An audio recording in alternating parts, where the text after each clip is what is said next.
أولم يرى الذين كفروا أن السماوات والأرض كانتا رتقا ففتقناهما وجعلنا من الماء كل شيء حي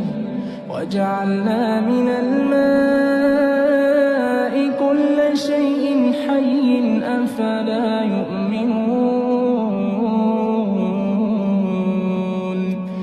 وجعلنا في الأرض رواسي أن تميد بهم وجعلنا فيها فجاجا سبلا لعلهم يهتدون وجعلنا السماء